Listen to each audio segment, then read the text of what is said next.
I didn't know what to do. I knew only to hide my clothing, hide my experience, hide my brittle emotions, and hide the horrible sinner that I obviously was. It's not just traumatizing, it's destructive on every level.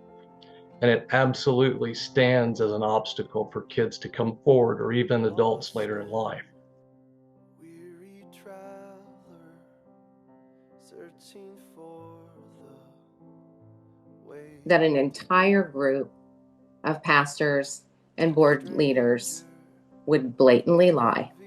I never could have expected that. Now, non-Christians can see this and see it very clearly.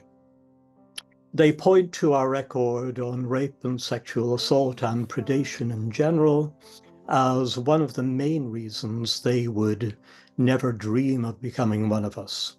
And what's most damaging about that critique is they're not defaming us. They're not saying something that is false about us. They're saying something that's true.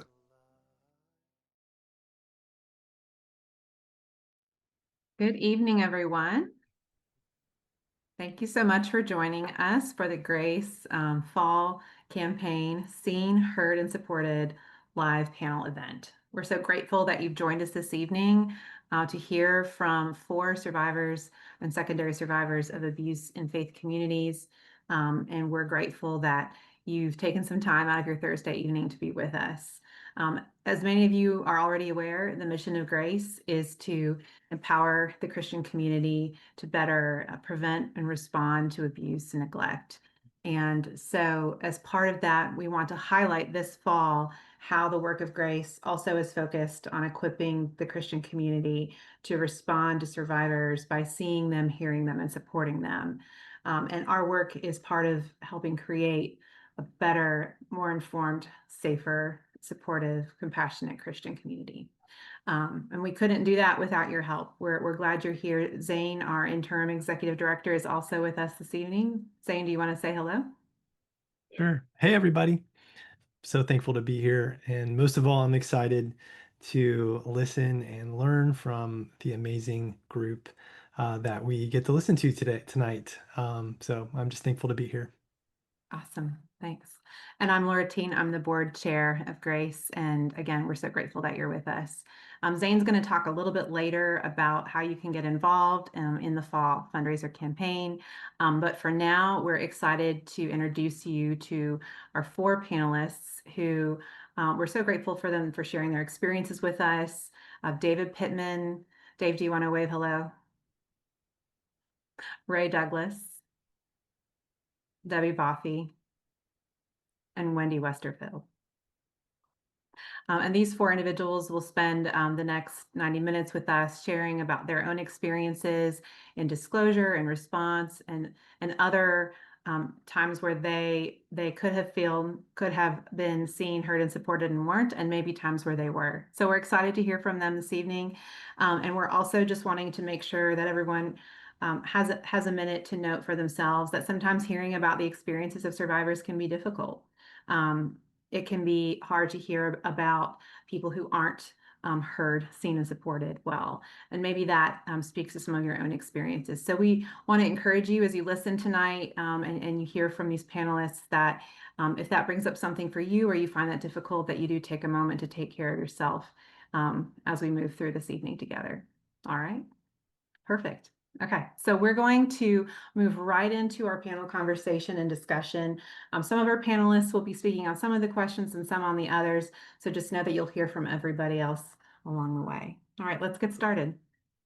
One of the things that we hear a lot about here at Grace, one of the things that we see in our work here is just the challenge that survivors face in the disclosure of their abuse or in the abuse of the people close to them, whether that be in their congregation or their institution or their broader faith community.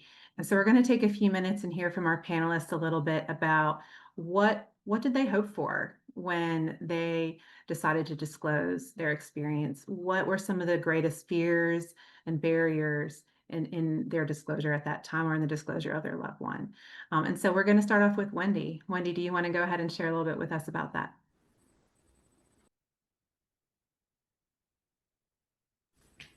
making sure I'm unmuted. Okay. Welcome, Wendy. Well, hi.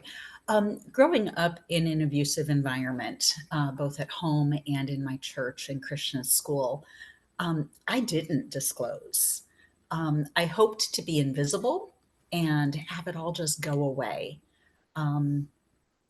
So my aim was to be polite and kind and likable and obedient and basically just blend into the 1970s wallpaper. I had absorbed the teachings and the not so subtle messages that women were the problem, men needed to be protected, and that we are called to sacrifice for the greater good. So when it comes to initial disclosure, I didn't.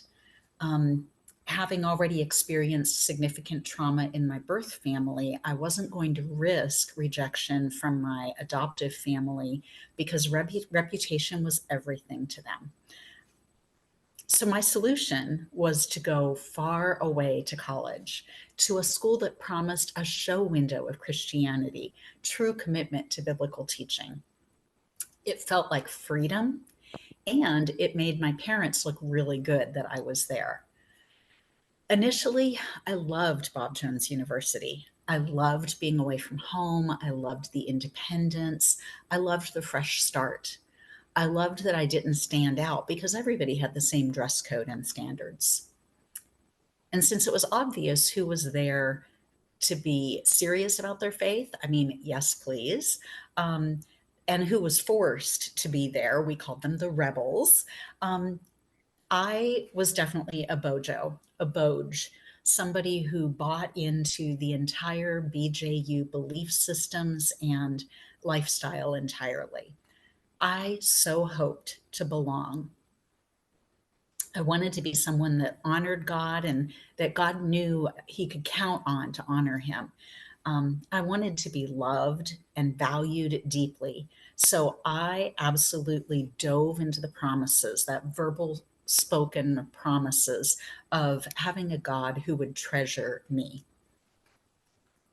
The glossy cover wore off over time as I learned the reality behind that show window dressings. It was extreme submission of women to all men, regardless of their position or worthiness or standing or role in the church or anything. Women especially were expected to have big smiles, very submissive, humility at all costs, and absolutely no complaints. The school emphasized that to be a serious Christian, we would always exhibit joy. And I definitely wanted to live up to that expectation. And of course, the school required that we preach the gospel. Not that women preached exactly, but we definitely had a portion, our own role in that requirement. This emphasis was not just in mission prayer band, but also in daily chapel and dorm meetings and even our societies. For those not familiar with Bob Jones University, society is kind of Christianese for sorority because we would definitely never have anything so evil and secular as a sorority on campus. But thinking of the witnessing, I was demurely practicing evangelism with a student, having recently accepted a courtesy date with him and learning that he was a non-believer.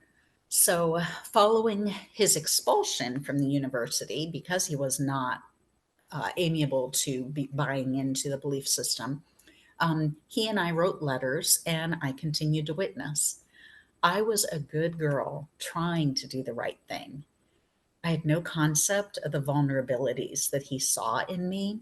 So when he showed up on campus, raped me, and then sped off, I didn't know what to do. I knew only to hide my clothing, hide my experience, hide my brittle emotions, and hide the horrible sinner that I obviously was.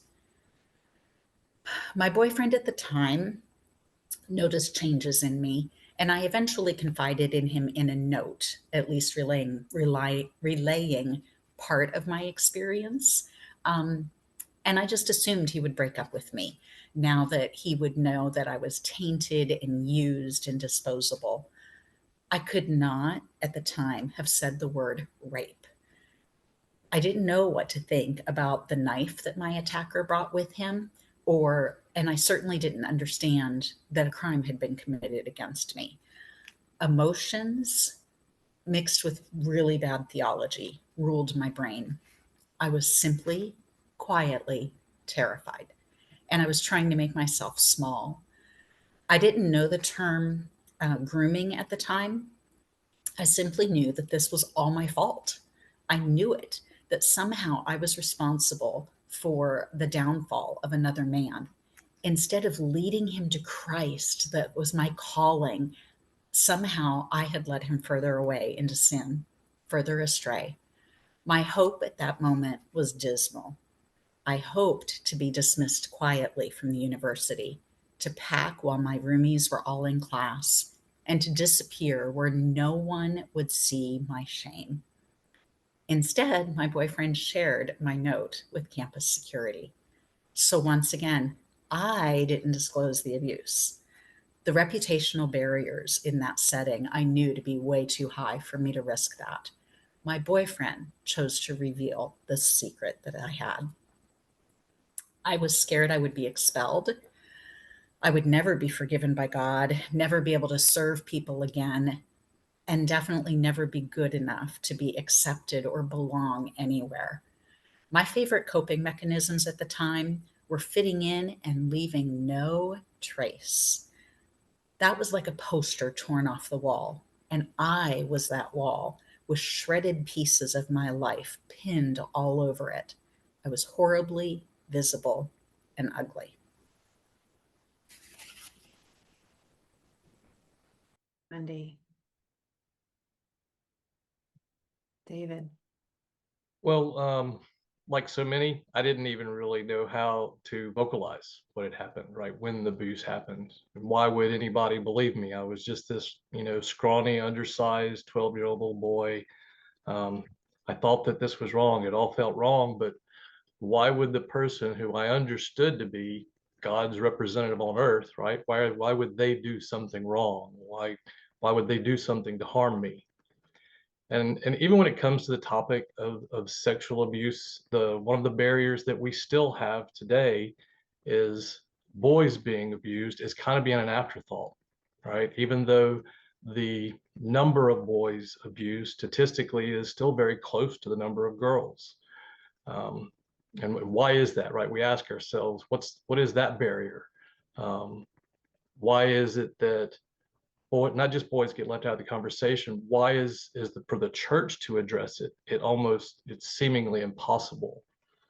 And using my example as an example, when you throw on top of that the person who molested and raped me was a man, because of the denomination that I grew up in, they had a very specific set of views and consequences for people who acted in the manner in which I was being abused.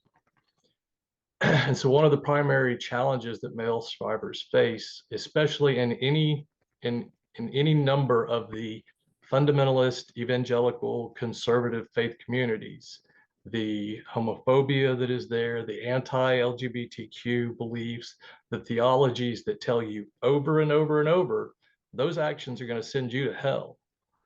So consider for a moment that barrier and what it does to the mind and the heart, to the soul of a little child. It's not just traumatizing, it's destructive on every level. And it absolutely stands as an obstacle for kids to come forward, or even adults later in life. And as boys, we're taught right from the day we're born, we got to be strong, to be defenders, to be a man, right? To not reveal our feelings when we're injured. And so when we end up being victimized in this way, we've got no idea of how to cope with it, no way to understand the pain, the confusion. And frankly, many boys are just never taught the difference from their parents between masculinity and just being a good man. So many boys are taught with all of those things in mind that when there is a threatening situation, there's only one of two ways to react. They either have fight or flight. That's the only two. We aren't taught that there are other legitimate responses, and that's a barrier. We aren't taught that freezing, for example, which is what a lot of boys do, including myself, that's what I did. I froze when put in that threatening position. And it is absolutely no less of a legitimate response. But because boys feel like, as adults would grow up, or even boys, because they didn't respond in one of those two ways, that they must have allowed this to happen. And that causes shame and believing that it's our fault. And maybe kind of the most important point that I'm building up to is this, that when a boy is molested or raped, there's a biological, physiological response that is beyond his control, right? We as adults know that the male body was created, designed to respond to an external stimulus to the penis. We're adults, we understand that. But little children without a healthy education about the body, they're going to get confused and they're going to feel shame about how their body reacted during a sexual assault. They're held responsible for it even. You'll even hear things like, well, you must have enjoyed it, right? You had an erection. How can you call that being raped? These are the things that we hear that are that barrier to keep us silent.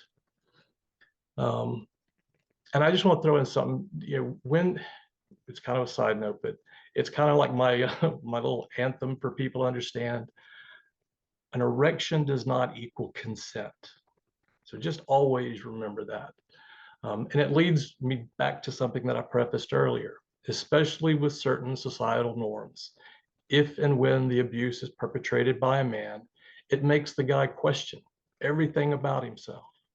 They'll question their sexual identity because of the abuse. Not just the nature of who we are, and consider, what about the confusion to a young man that identifies as gay? Does it make him think, was I born this way or was I made this way? All of this damage is done by the predators, and because of the barriers, because we're not willing to have open and honest conversations about it. Thank you, David. Debbie? Hi. So my experience is that of walking alongside a survivor. It was someone that was very close to me, and it was in a church setting. There was actually a small group of us, just a handful of people that came alongside the situation and were, there through the whole thing. This particular group of people were made up of people on staff and people who were very trusted volunteers. And so I think we just assumed a certain level of credibility that we would be believed easily. And that was not exactly how it went. But it did make us realize, I remember we kept thinking how much worse this would be if this was someone who, for example, had a long history of abuse, or someone who was very isolated. Because in our situation, we were, pretty well supported with each other. So that was very telling. At first, it appeared that the leadership would do the right thing just in the first week or so, but there was a lot of delay, and you could see the cracks starting to happen very quickly. And frankly, we were just very naive to this situation. We believed that people would live up to their press. I just highly expected close friends who were also close to the perpetrator to believe us. And that is not what happened. And so I had heard or been aware of the Catholic abuse scandal. And so I was aware that sometimes these things happen in churches, but I honestly thought that it was a rare thing, and that's why it made the news. I really didn't expect this kind of response. And so when it started to turn, we just didn't have any language. I had no idea what to do. I had no idea what I was looking at. It was the most crazy making, infuriating situation I've ever been in. And a couple of things I think we just couldn't foresee. One, that an entire group of pastors and board leaders would blatantly lie. I never could have expected that. And that they would lie, that they would deceive, and that they would do all this just to cover up their buddy. Now, granted, their buddy was their fishing buddy, and they're, you know, like a father to me, like a brother to me kind of a situation. But I still really expected the truth to come out. And the other thing that we couldn't foresee was that the broader community of faith would so blindly go along with what their leadership told them, despite the evidence, because we did have a good amount of evidence in this case. And we were very willing to talk about it. We put together a 27-page account of the event that had emails and texts and timelines. And what was so shocking to me is that no amount of evidence mattered at all. There was almost literally a palpable resistance to even looking at the evidence. Like, you would try to hand people things and it would literally be this. I've never seen anything really like this in my life. At that point in the process, like I said, we had no language. You know, I hadn't heard of Darvo yet, and had not put a lot of thought into cognitive dissonance before. Had no idea about Grace or Diane Langberg or all the people that really helped at some point in the process help me see what was happening. And that was extremely disorienting. And so I think that for survivors is one of the hardest parts, is just not understanding what you're looking at. That was so powerful. And I kept feeling like I was in some kind of demented version of Alice in Wonderland, you know, where I was falling through a rabbit hole and everything that was previously right side up is now upside down. And you just can't make sense of it. And I kept trying to think of a way to describe it. And the best description I could come up with was, it was like one of those scenes in a horror movie when, you know, the main character is trying to get away from somebody who's trying to kill her. And she thinks that the small town sheriff and her best friend are her allies, you know, and then there's that moment where it dawns on her that she is actually alone in this and they are working for the enemy. And that is probably the closest that I could come up with describing what that felt like. It was just that kind of moment for us. So that was pretty much what our disclosure was like. Thank you. Yeah. Already hearing so much about how isolating the process of disclosure can be. Very. Absolutely. Ray? Well, in my own case, I was raped by a Catholic priest. It was maybe not quite typical in that I was an adult at the time. I was a young man working as a security guard, and this was a surprise attack rather than a grooming situation. I didn't know the guy particularly well. We weren't on first name terms. But so far as the disclosure process was concerned, I didn't know that I actually had a choice, for reasons that I'll explain.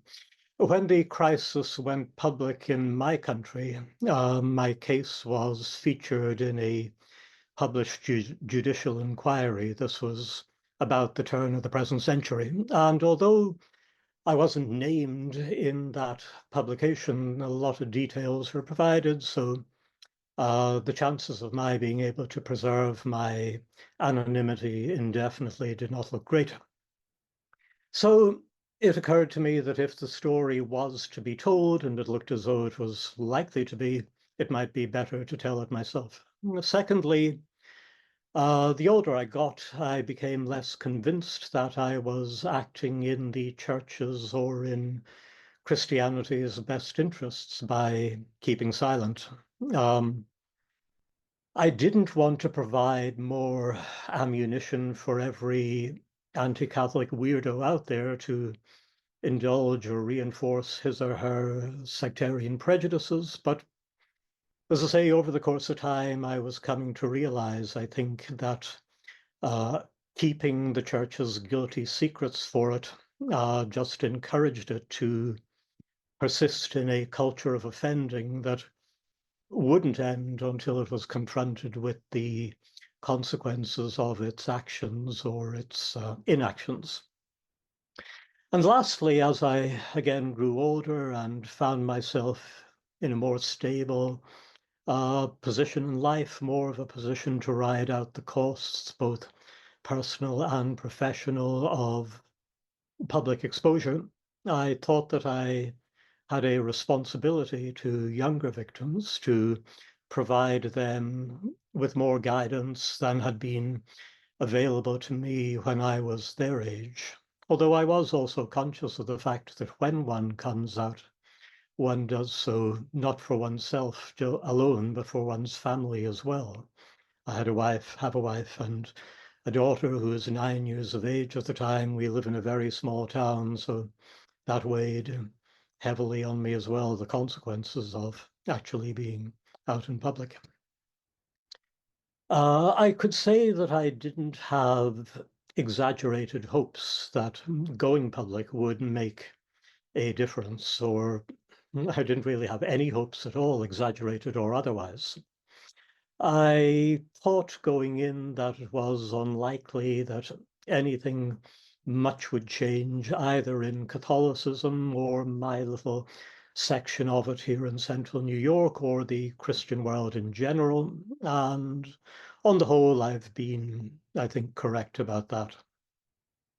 But I took the view that even if the disclosure process or my own disclosure process was or were to be a failure, objectively speaking, it probably requires a whole series of failures before the first one that really makes an impact can come along. So I was willing to do something to try and break even a small patch of ground in the hope that somebody else after me would come along and sow the seed in it, and maybe somebody a long time after that be in a position to start bringing in the harvest. Thank you, Ray. In all of what you've shared, each of you, I just see highlighted so much the vulnerability of disclosure and what that sounds like from your experiences, and how important as a result it is that we respond to that vulnerability with such care and safety and trustworthiness. Zane? Yeah. Oh, I just want to say thank you so much for sharing these Mm, experiences.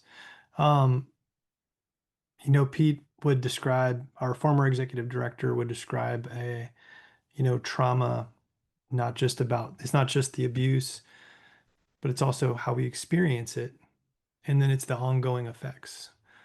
And so, part of all of this is understanding, what happened, your own experience of it, but then the aftermath.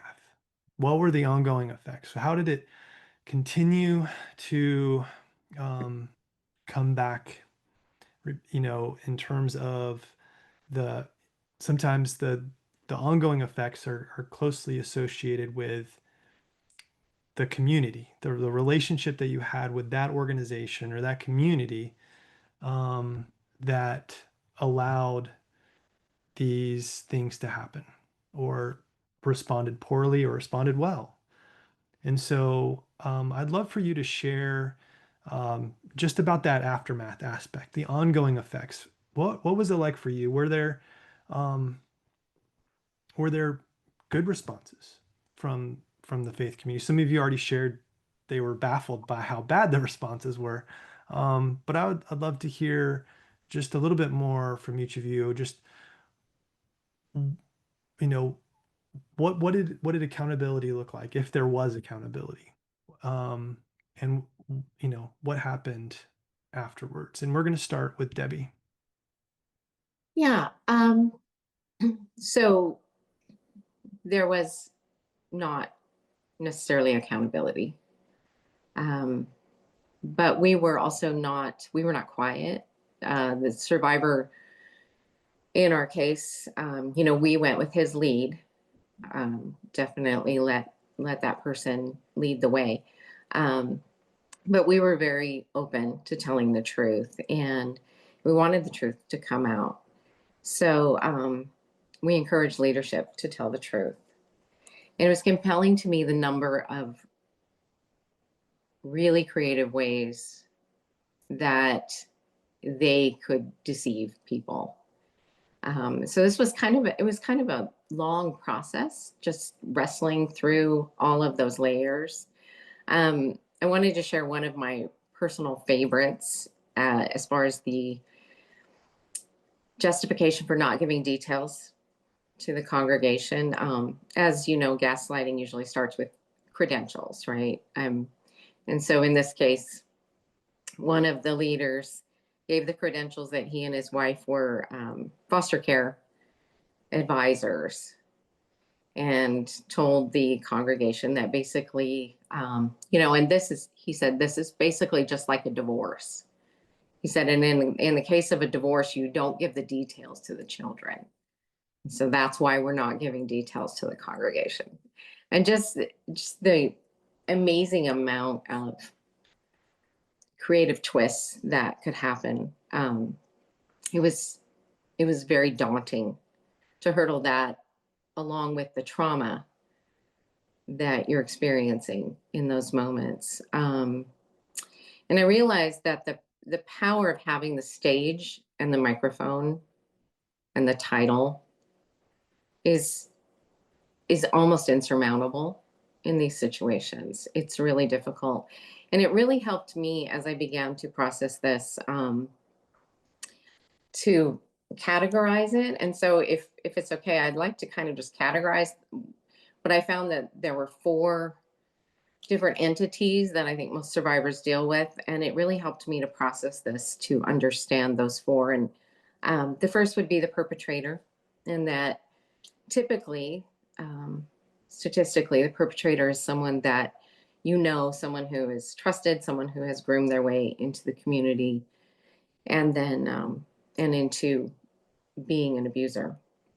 And the second group of people are the people who, in my experience and my observation from reading other people's accounts, these are the people who actually wield the most power. And those are the people with the power to respond.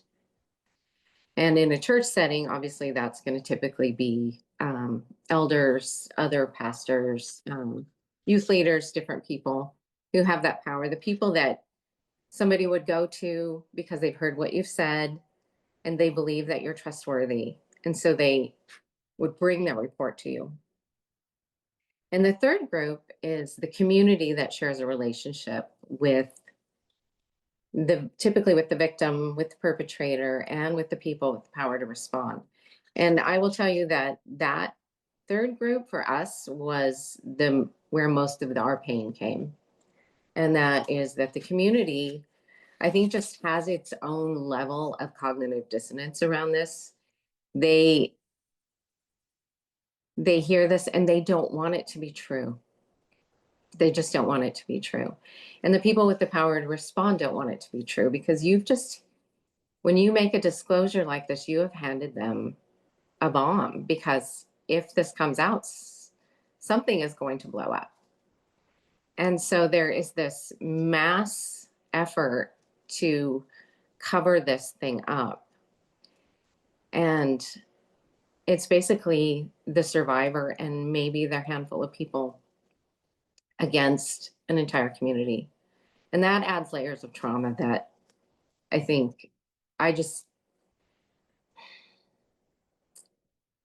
the pain of which I have still not fully processed. The fourth community, and that is where somebody may find some level of help, is the community that does not share a relationship with that church in a church setting, or the family, or whoever it is.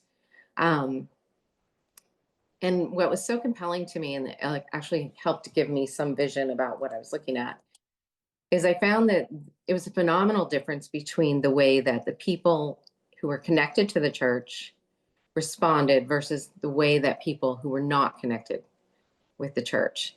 The people who were not connected with that church in any way they were outraged. It was easy to see. They wanted to know the evidence. There was an openness, there was a lamenting, there was just so much support. And that is the thing that clued me in to the level of cognitive dissonance that I think is the key ingredient in what happens in a church setting when an abuse disclosure comes forward. For me particularly, the most painful part was we had a small group that we had been in for well over 10 years, made up of some of best friends that I had had for decades. And two of the couples in that small group, it was 5 couples, were also very close with the perpetrator. And it was astounding to me, before a word was said, they walked into our house and we were going to tell them. And I knew. I could see on their face immediately, I knew where they were going to stand. And, we spent several months just trying to wrestle this. And I kept thinking, well, you just need to see the evidence. You just need more. I'll try telling you from this angle. I just really didn't know what we were up against. Yeah. And I think that was the hardest part. There just wasn't a structure that was available in the church setting. Thank you, Debbie. Thanks for sharing. Wendy. Well, disclosure for me, even though I didn't do it, resulted only in harm within my college setting. True to form, Bob Jones University had a lot to say, a lot of lectures. They summoned me to multiple meetings. So there were questions and scoldings from my prayer captain, from my dorm supervisor, from various faculty and staff who had known me or not, but knew positions that I held in the student body. I was called to stand before the discipline committee, and it was a closed door session, which was levels of seriousness that basically made me look extra. I already felt the shame and the guilt, but that made me look even more guilty. The Dean of Women required me to meet in her private residence at a point. That was unheard of. I didn't know anyone else who had had that situation arise. The Grace team actually unearthed a record that I had sat in the Dean of Women's office with her and the Dean of Men. I don't remember that meeting at all, but I'm told that I cried the whole time, which sounds about right. But even Dr. Bob III chose to speak with me. He summoned me to meet with him. He set aside a few moments for this whole scenario. He set aside a few moments. And it was on stage of the main auditorium right after chapel. Nothing humiliating at all about that. He reminded me things like, not to let bitterness destroy the testimony of this place, that I needed to trust God, that I needed to pray. And I suppose that in his world, that was really the best he had to offer. It was his only truth, but it didn't resonate with my heart at all. It just added to that layers of guilt. As a student, I served on a bus church ministry every week, and the bus church captain suddenly didn't know what to do with me. So he just stopped talking to me. He stopped having me babysit for his family. I was suddenly no longer allowed to sit with his family during evening church service. And it was very clear I didn't belong. And anywhere I went, I was horrified that everybody knew they knew about me. I didn't know how they all knew, and nobody even used clear, honest language. So, they didn't speak really. It was speaking in code about what had happened. So it was, a little incident or the situation or an unfortunate situation or circumstance. But the entire focus was really for me to be a good Christian by protecting God's reputation and the university. So I wasn't expelled, but obviously I found it hard to finish out my time at the university. And so college graduation basically had me on the run again, this time as far away from the East Coast as I could get. So California sunshine sounded pretty dang good, and a more casual church environment. I know, liberal, gasp. Um, but it actually gave me an opportunity to have another fresh start. It was with people who didn't know how terribly tarnished my past was. Their ministries welcomed me warmly, and I had high hopes again for my future. The problem was, Debbie mentioned a bomb. That's exactly what was going on. So a decade or so later, my trauma surfaced. Decades and decades of nothing but the Bible instruction had left me unprepared for that bomb that was strapped to me. So live ammunition had been attached to my life without my knowledge or consent. So anxiety, panic attacks, self-injury, insomnia, nightmares, and sleepwalking suddenly consumed me. So no longer able to keep up my front of people pleasing, my marriage suffered and I got sent to counseling. Not both of us, just me. Again, the woman, I was the problem and I needed to be fixed.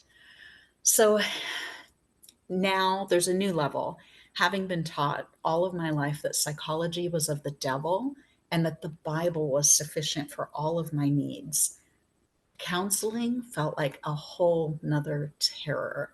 How far had I fallen? How far had I sunk?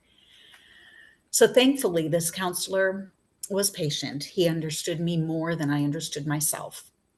And that counseling actually saved my life. It was the first time that someone, a Christian no less, had told me confidently that none of the abuse nor the rape had been my fault. We didn't tiptoe around topics. Healing became this living, breathing entity for me to step into at my own pace. I was accepted in that counseling setting. I was cared for in healthy ways. I experienced compassion because I was believed and heard and 100% accepted without shame. The counselor taught and modeled healthy theology for me. So he essentially was reparenting me in a relationship that was completely professional and safe and unlike anything I'd experienced before. Healing and growth took place over several years until I was no longer that anxiety, guilt-ridden person. And secrecy no longer governed me. I was learning to actually have a voice. When Grace was investigating Bob Jones University, my survey answers were believed by Christians, most of whom were men. I couldn't believe it. They actually wanted to hear more. They invited further communication. And we met where I defiantly wore not a dress. I was not showing up in Boge uniform anymore. So although the setting was formal and an official record was being typed for Grace, we sat in this small circle and I received eye contact and kindness and zero shaming. Their follow-up unearthed documentation that added to my credibility, and not once did anybody say the familiar guilt-ridden spiritual responses. Not even a Bible verse slapped on at the end of a conversation to make it all kind of end on a feel-good note. I was simply believed. I was accepted, and they thought it was worthwhile to spend time with me, to hear my experience, and even follow up on my behalf. My every encounter with the Grace team felt like love. Wendy, thank you. David. So I'll kind of do the first thing, I'll come to the good part, a good example at the end. But when we teach safeguarding, I really try to use this framework often, and I really try to emphasize it with churches that it's about child protection versus risk management, protecting people, not the institutions, because all too often churches and our church leaders, they're going to be much more concerned about protecting the reputation of their ministry, protecting the reputation of the church. When something comes up, any abuse comes to light. And we know doing this training, right, they fail to protect the victims. They fail to protect the survivors. And what they're also failing to do is to prevent future victims.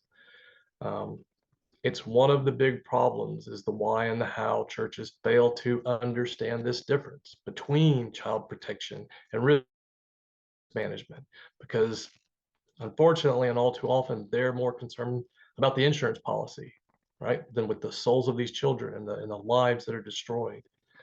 And this protective posture that they make, it's yes, it's inexcusable, but it's totally unnecessary. I can't tell you how many times I ask people when I'm working with the church, do you honestly believe that God needs protecting?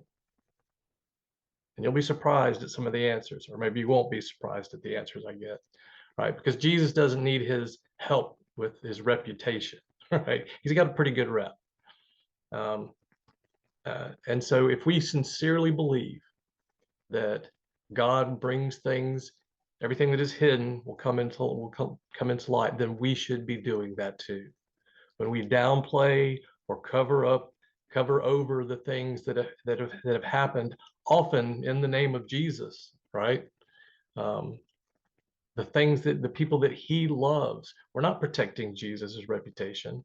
We're actually going against everything he taught. Church is called to tend to his lambs. We're not called to protect the institutions. As our good friend Boz Chavichin says, and I'm gonna read from him, so y'all forgive me for a second. But he says, well, so why do so many churches fail to do the right thing when they learn that one of their own has been accused of sexual abuse? All too often, it's because the victimized are repeatedly overshadowed by the need to protect a righteous reputation. I'm afraid it's a rationale embraced by so many church leaders because it's convenient and because it sounds godly, right? This type of response, and big ups to you, Boz, I appreciate that. Right, this is the type of things that it destroys lives, it emboldens offenders, and it produces churches that are rotting from the core. Boz was 100% right about it. So, and to use my personal example, 2006, I come forward and I go right to the denominational leaders in my state. And he tells me, I'll quote, "There is nothing we can do for you, but we'd like to pray for you." Right? That's what I get over and over. Flash forward to 2019, there's a lot of momentum gaining, we thought, as survivors within this denomination. And I'm told by the specific state denominational leader, yep, because I have documentation of all this, there's a big check that came in that was just specifically assigned for, your organization to come in and teach safeguarding in our church. Did that ever happen? No. A couple of years later, at a big yearly meeting, the public apologies to the church who has this known confessed sexual predator on staff. They apologize, the organizations apologize to them, not to the victims. A couple of years later, another head honcho is saying to us the right words, but behind our back the very same week is signing legal documents that fight everything that any chance of justice. And years later, so almost 20 years later, and this is just my one singular story, it's not uncommon, it's not unique, and it's not unique to a specific denomination. as we've heard representations of all others. So what actually has helped, a few years after I came forward, when my story got into the public arena, as it were, I was approached by the person who was at the time and is still now the pastor of the church where my abuse occurred. He wasn't the pastor decades ago. He is now. But he sent me an email and he said, "Would you mind if I reached out to the perpetrator to try and get some information?" I was like, "Buddy, knock yourself out." I wasn't expecting anything. He actually got a confession, not just to me, but 4 other boys that it was happening to at the same time. And we all knew this, it was beyond the statute of limitations. So he wasn't saying anything that was going to be able to hold him responsible. But what it did do is then it gave people understood, see, we weren't lying. We were telling the truth. And we had black and white documentation that we could take in hand and to warn other churches. This pastor went further. He asked me and by virtue Grace to come and teach them better about their safeguarding.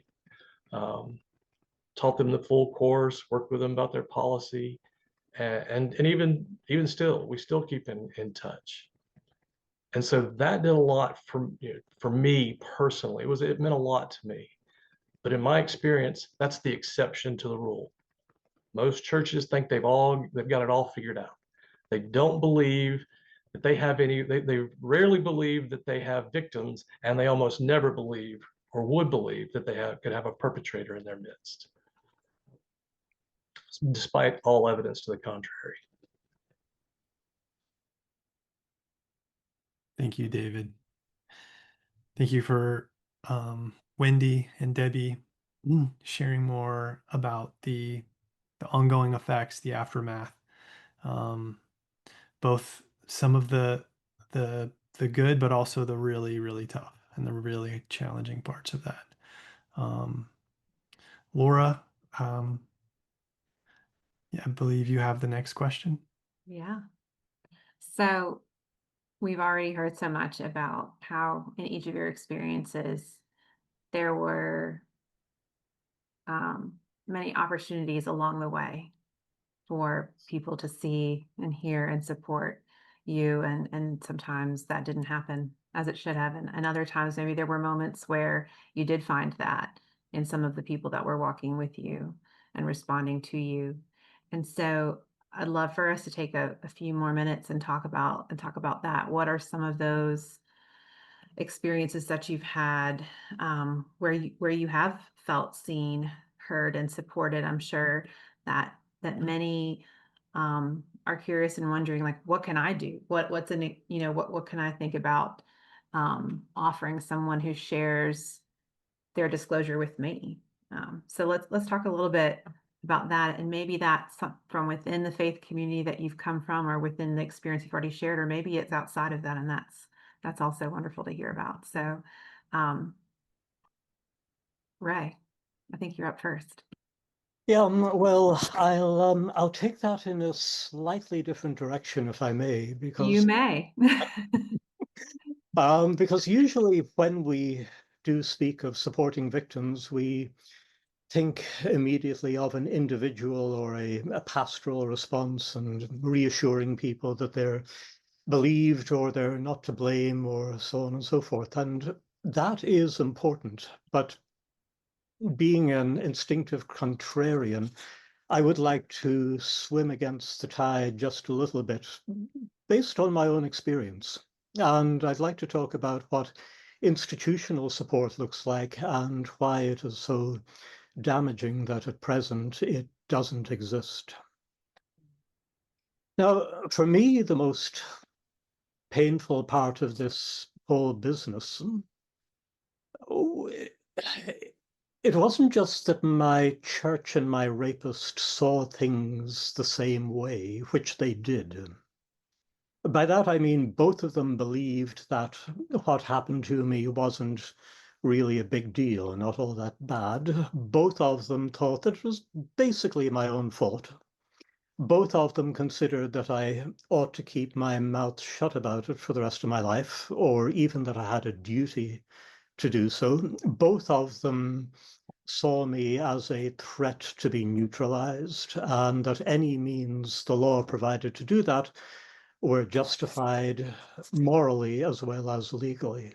Now, for me, more concerning than all of that was what my experience and the experience of thousands or tens of thousands like me revealed about the values of my church, of which I was and remain a very committed member. And in a sentence, it showed that we, as a faith community, cared, and I think it's fair to say care, very little about truth.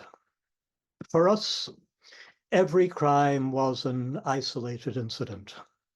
Nothing that happened and nothing that was done afterwards in our name by our leaders or our lawyers or our PR spokesmen or women, none of that said anything about what we truly were.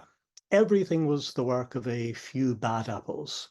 We willingly embraced, flung ourselves around every logical fallacy, every comforting fiction, every self-deluding narrative out there that would allow us to hand-wave this problem away.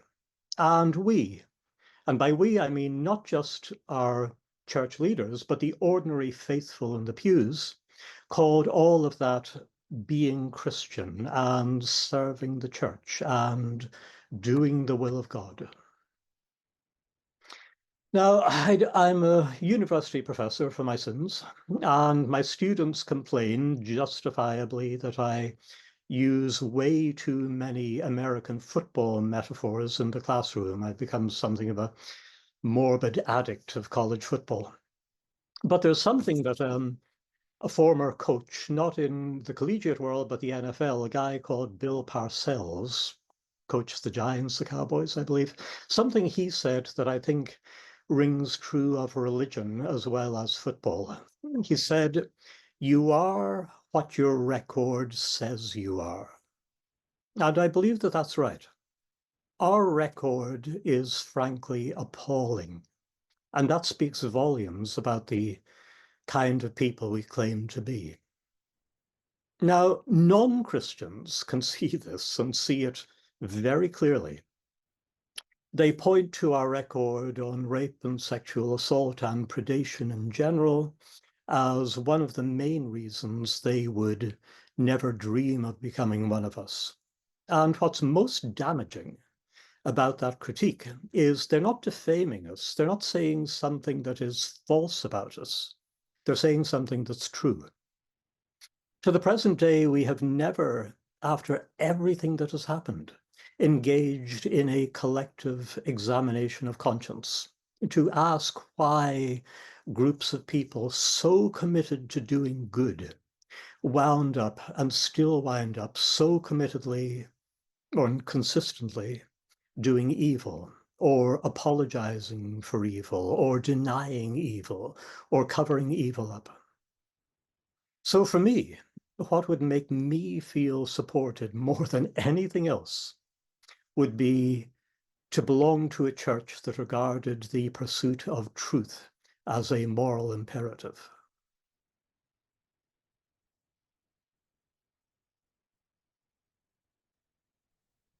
Thank you, Ray. And thank you for bringing it in the way that you did. Debbie? I'll just want to say amen to all of that. I think that was fantastic. Mm-hmm. So the question is basically, where were we supported? Institutionally, there really wasn't initially any support. This particular church was independent, had no level of accountability, essentially ran in the, sort of the good old boy club. So there was no institutional support initially. But I think for me, because I've mentioned several times, just finding language, we were given a book. One of us was given a book by KJ Ramsey called "The Lord Is My Courage," and that was the first time that there was language for us, and we were all reading it, and it introduced us to grace and so many different fantastic resources. And the book sort of weaves together "The Lord Is My Shepherd," the 23rd Psalm, along with her own experience of spiritual abuse and of abuse dynamics and of brain science. And so it really beautifully wove that together. So it was both comforting and informative. And then suddenly we had the grace and different resources that we could reach out to, and the group of us, and then just sharing with other people who were connected to us, sharing the podcasts and the books. So I think sharing of resources was a huge support for us, just to understand that we were not alone, that we were not crazy, because none of this made sense at that point. That was enormous. I had a good friend who ended up being on my abuse awareness group team, and a couple of her and another one were whistleblowers in a secular setting. I was able to share some of the resources, like just what Darvo was, with her, and she was experiencing so much of the same trauma and so much of the same experiences that we were. And it really grieved both of us. She's also a Christian, that there was no difference in her secular setting and in the church, virtually none. The other thing I think that really helped was to basically grieve with those who grieve, as the Bible says.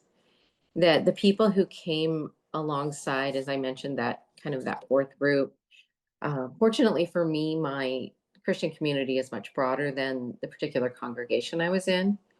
So I did have a lot of Christian, and so did other people in that group. Had quite a few other connections.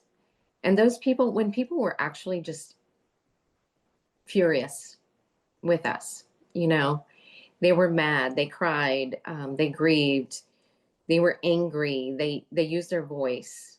That was tremendous in just, giving validation and credibility.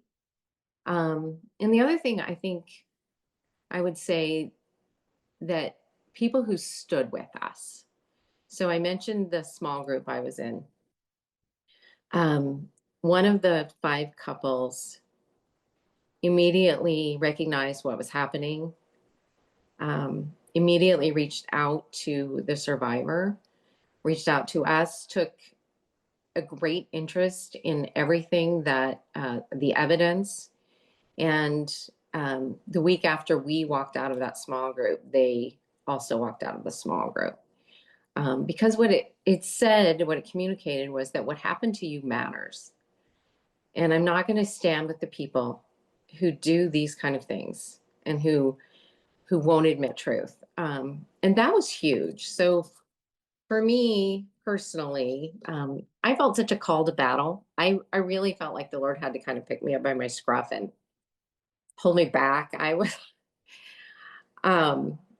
just really wanted to go after these people, and I was just so heartbroken, and I felt betrayed, not only that this community would lie, but that they betrayed God himself in the name of Jesus.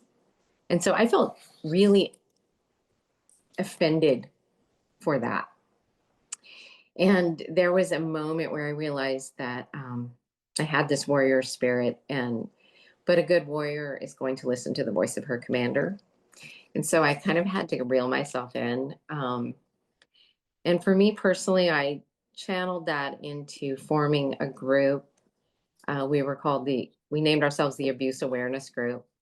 And we produced a day of awareness for our community. And so we invited Grace to come. And we worked very hard through a lot of resistance to ultimately have about 30 churches come for the training. And we invited and had Rachel Denhollander here to speak to the community on the community's role in abuse.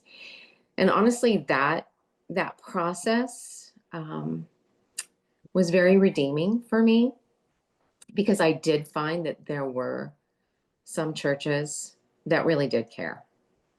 And I don't know if they would have responded the same way in an abuse disclosure situation.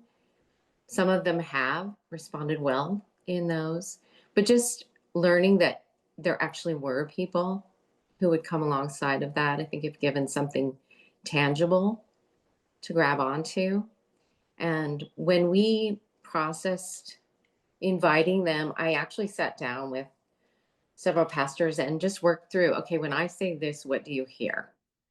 Because I wanted to know what language do I need to use to get you to come and to get you to listen. And I learned a lot in that process, in just sort of their thinking. And we did invite the church where the abuse occurred for us, and they did not come. So anyway, it was a very redeeming process for me, just to take something that was done to us as evil, and I felt like we were actually able to turn it to good, at least for a lot of survivors in our community and beyond our situation, but for so many others. So that was, for me, that was a really redeeming process. Well, thank you, Debbie. Mm-hmm.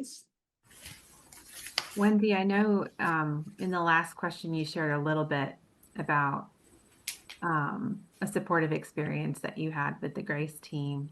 Is there anything else you'd like to share about feeling seen, heard, and supported yourself? I would love to share about my current church, because churches for me carry this hot mess of emotional dread and also hope. So over the years, I had gotten to I banked my hesitation like I was banking a fire and building it up. And church just basically became something I did. I played at it. Now I continued to love God and long for his acceptance. That part wasn't fake, but my experiences from abuse and the responses to that, it prevented me from fully trusting a church community or a religious community of any kind. So going through the motions was really all I had left to offer at a point. So my current church is this unexpected haven for me.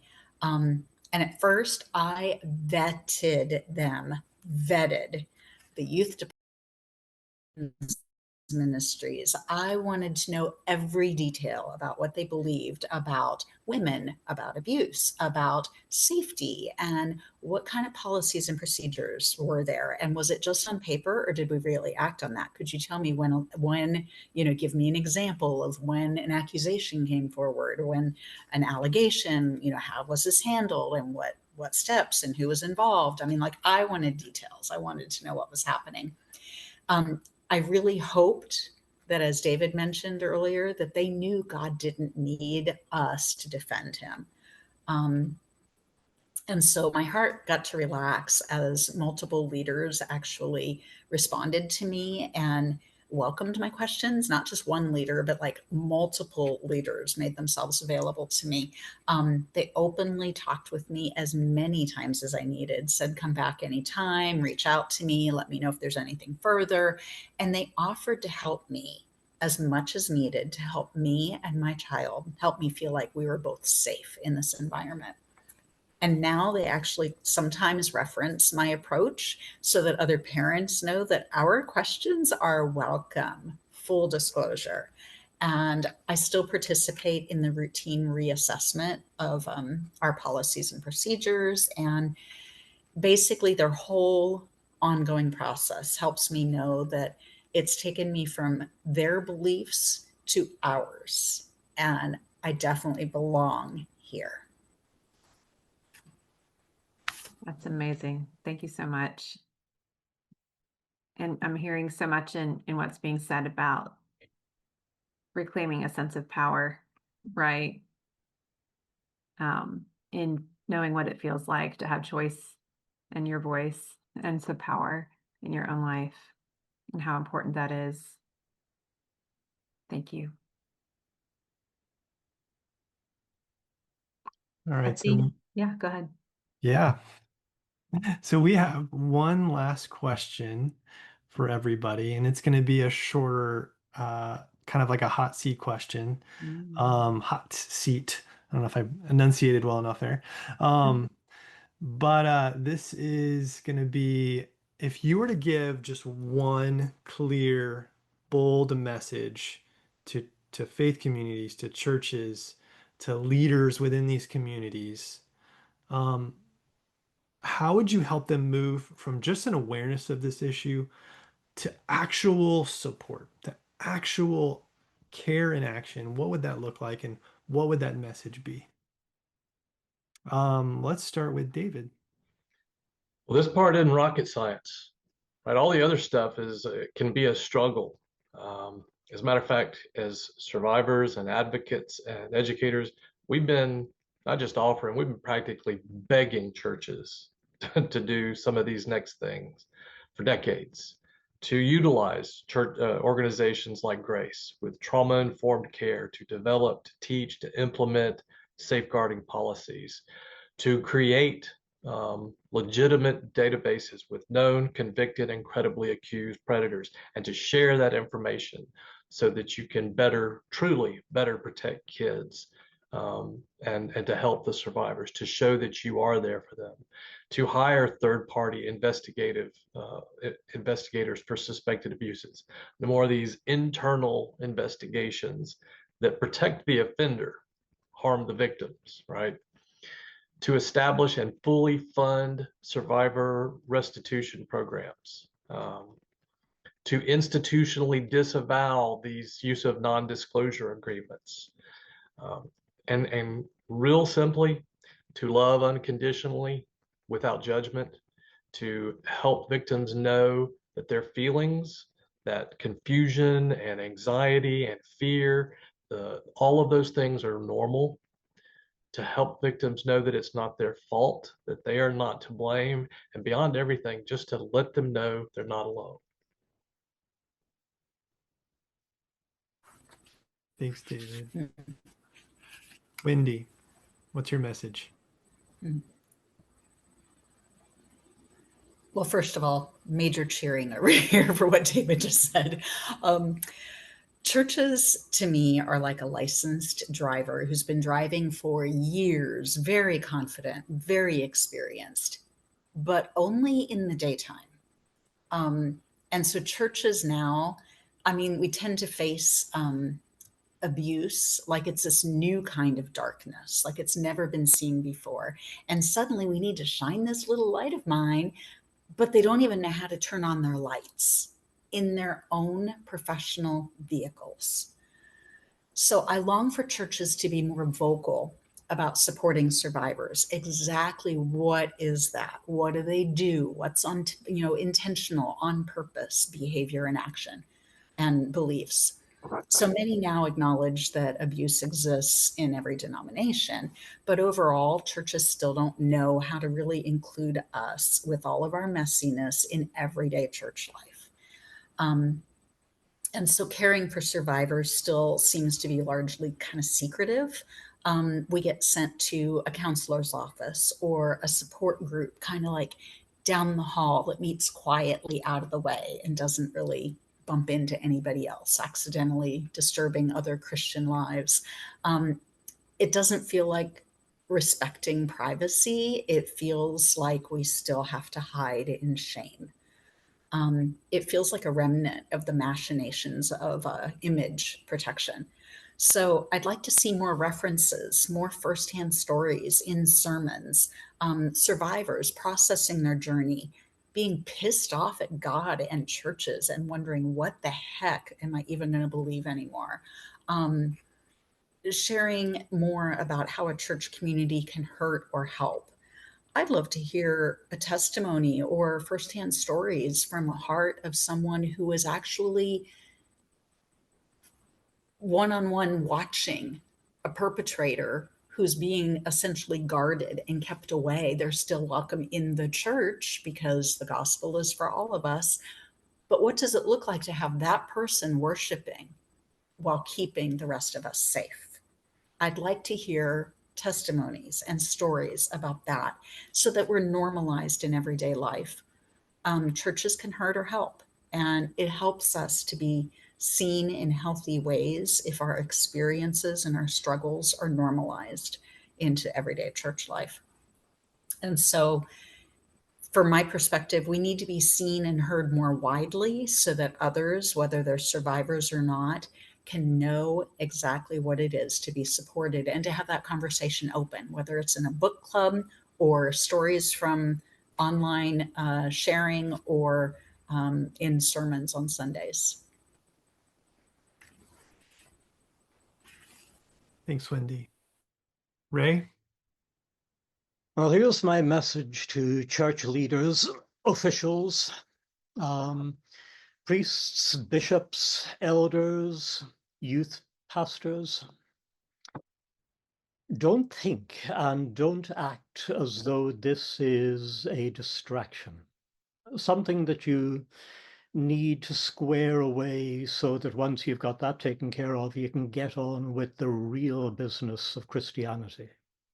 This is the real business of Christianity, both for you and for your congregation.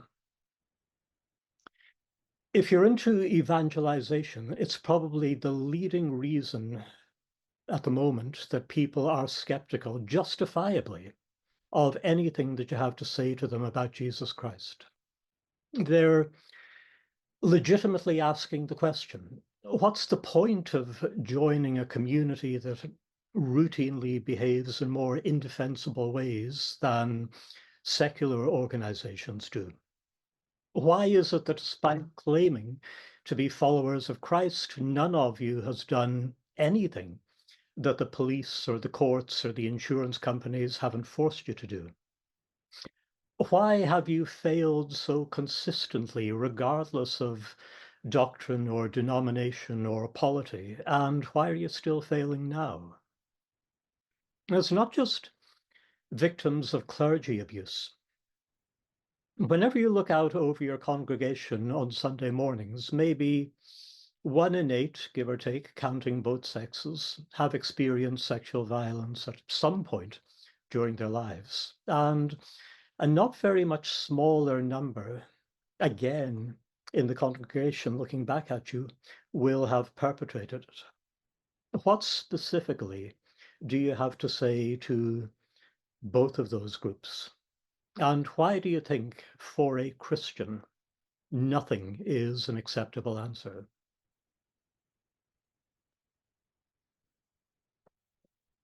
Thank you, Ray. Debbie? Okay, I'm going to say amen again. I thought that was to what everybody said. For me, I think what I would want to communicate is just kind of the big picture of understanding that your role specifically, you're mandated by the Lord to be a shepherd. And a shepherd's role is to protect the sheep. It is not to protect the sheepfold. It is not to protect your fellow shepherds. It is to protect your sheep. And I think Ray alluded to the percentage of your sheep who have experienced trauma. And so my understanding is that most seminaries don't really teach about trauma or how to counsel in trauma. So I would say to equip yourself to be a good shepherd, you really need to understand trauma and be equipped and prepared when your sheep come to you to report something like this. And also that you play a very important role when someone brings you abuse disclosure, because to me, it was one of the most pivotal points, because the person that it's reported to will set that person on a course toward healing or on a course toward multiple times more trauma. And how you respond will inform your congregation. So you will set in motion a trauma that will come from the congregation as well. So I think understanding those things and just having the courage to be heroic in those moments when someone brings you a disclosure, I would just like to invite church leaders to be heroic enough to be willing to walk with that person if they have to. Because that, I think, is, I know that's what Jesus would call us to. But second to that, I would like to address individuals, because I think the community does play a huge role. And as I alluded to, our dearest friends, for several of us in that group, that was where our greatest trauma came from. And so I would invite individuals to recognize that we are all called to the priesthood of believers, that we all have a role to play as individuals. And I would like to also point out that the Bible sometimes is twisted to talk about things like causing dissension among brothers, and those kind of, Wendy alluded to, the scripture being so twisted. I've taken a little look at that, and I think if you look closely, Jesus and his disciples, the Bible writers of the New Testament, had no problem calling out wolves by name. So there is a very biblical precedent for calling out wolves and for being willing to walk away from an abusive church that is led by a wolf.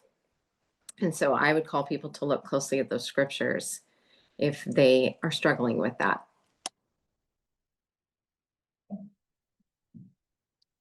Thank you, Debbie. And I want to end tonight just by saying thank you so much to each of you tonight for sharing your experiences with us, your the way that you have thought deeply about these issues, the way that you've advocated in your own ways, with the experiences that you have and the passions that God has given you, the skills and the heart that He has given each of you. It has been such a blessing to get to know every one of you. And um, I think about the story of the Good Samaritan, when Jesus was teaching, what does it mean to love my neighbor? The second greatest commandment, right after what does it mean to love God? He told the story of someone who was abused and left on the side of the road. I think the church, if we're going to truly live out the love of God as He calls us to, it's to listen to your experiences and to learn how to care for those who have been harmed. Learn how to care for those who've been abused and ignored and neglected. That's the call that Jesus called us to. And this is the call that guides the work of grace. We care for the church, and we care for those who make up the church, the people of God. And we care for those who've been harmed. And we want to bring these two things together, so that the church can live out its mission and reflect the heart of God, the way He calls us to. And so that's what this fall campaign is all about, this fall. In the chat, there's just links, and I encourage you to check them out. Right now, we're in day 6 of 21 days of our fall campaign. And our goal is to create resources for the church to do what we've been talking about all night, which is to care the way that Jesus cares for those who've been harmed and abused. And so if you check out the link the seen, heard, and supported. Every aspect of that. It's not going to just take one thing. It's going to take a holistic approach to trying to help the church change, to understand from top to bottom how to care for those who've been abused, how to care for survivors, and to safeguard the most vulnerable within the communities. And our biggest need right now is for people to be fundraisers. So the unique approach that we're taking this year is called a Friends Asking Friends fundraiser. And we would love each and every person who came tonight to sign up, to go to that page, to sign up to be a fundraiser. And what that does is not just, we're not just seeking to raise money, but through that, it actually raises awareness. As you share your own fundraising page, you're going to bring light to this issue. You're going to help others understand how important this message is, how important it is for the church to live out this calling. And so that's our biggest need right now. If you guys want to check out the fundraiser page, sign up to be a fundraiser. If you have any questions, please reach out. My email is zane@netgrace.org. And you're like, hey, I'm trying to sign up and I can't. I would love to help you. Just shoot me an email and I'll help you become a fundraiser. And if you're not a fundraiser, you're not like, hey, I don't want to do that. We'll also accept donations. So that is another thing that this fundraiser is about, is, accepting direct donations as well. So if you're like, fundraising is not, my cup of tea, then that's also an option as well. But also, we just want you to know who we are and what we care about. And so thank you so much to everybody who came tonight. If you are someone who hasn't had an opportunity to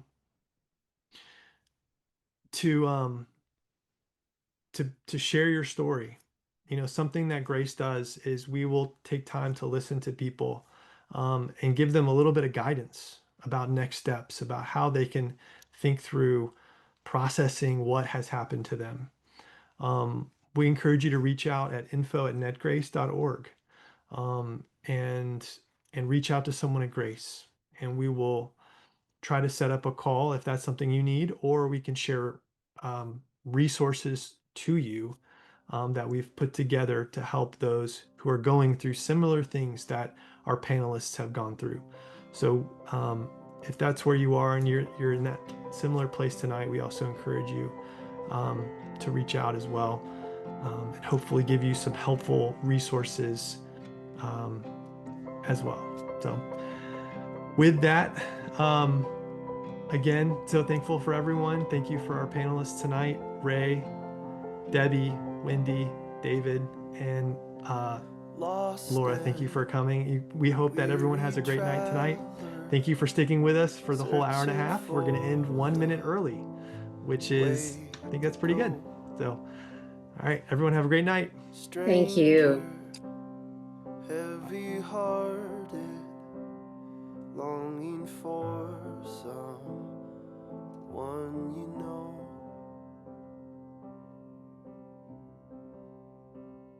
May you find